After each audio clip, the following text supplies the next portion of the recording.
So you do that. You start creating this new circle, and then you you earn the opportunity to go assist in Stacey Abrams' gubernatorial campaign. How did you come about that? And what were some of the valuable lessons you learned from that? Um, I would say, I found it. I just, I applied, and I emailed the man. His name's Tavon Blair. I still stay in contact with Tavon. He's a good friend of mine, and I emailed him. He emailed me back and said, you want to come in, and my resume was not worth anything at the Okay. time. My resume wasn't worth anything because I traditionally I worked in just carpet mills. When I got out of high school, I went and worked in the carpet mill and went to school at Dalton State. Okay. So I did that, and then I worked temp jobs. So I worked in like tire factories, just any type of general labor job. And so when I got there, I didn't have the skills, right, that they were looking for. But Tavon, he was a black man, and he looked at me and he was like, okay, but you don't really have it, but I'm gonna give you a chance. He's like, I was that guy that didn't have a resume either, so I'm gonna give you a chance. And that moment right there, that stuck out to me. It stuck out to me because it was like this black man, he got in this position and he reached back and pulled somebody up. He could have just said, I'm done. His resume, I left next. But he said, well, I'm gonna give him a chance. And he gave me a chance, and I took it. When I was on the Stacey Abrams campaign, I worked a lot in the grassroots part of it. We worked a lot with churches, worked a lot with universities and schools. And I got real involved with just talking to people, asking people about their problems, listening to what was going on in people's everyday lives, the struggles that people were going through. And that kind of started fueling a passion for me. Like, wow, there's a lot of people, that are hurting around the state. A lot of people, that just go underserved, and they're calling in desperate, like Stacey Abrams, you're my last hope. Like, I don't know what we're gonna do. Like, and so that kind of lit a fire in me to go do something.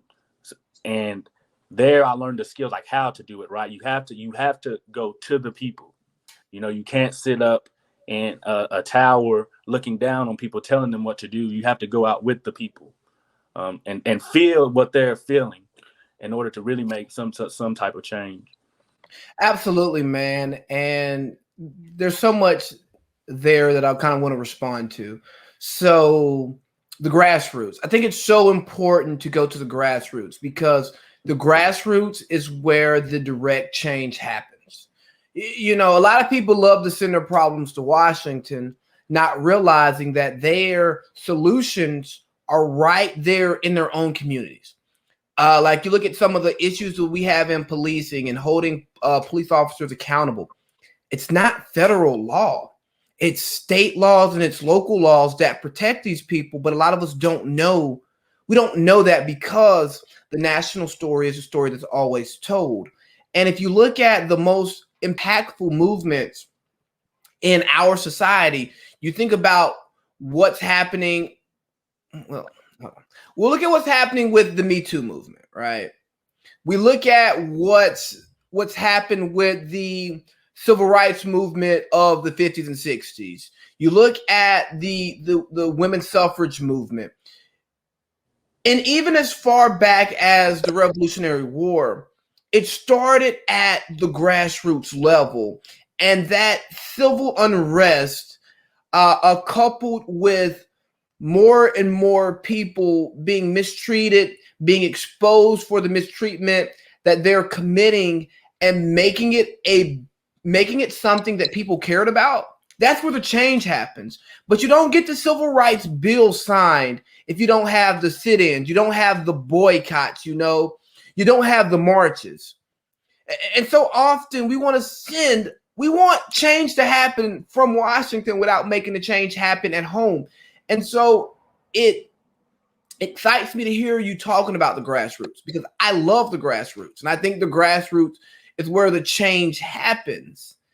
And another thing you said that really got me was you talked about it's important to talk to the people. How often do we see miscommunications amongst people, differences of opinions, all of this polarization that we have going on in our country right now?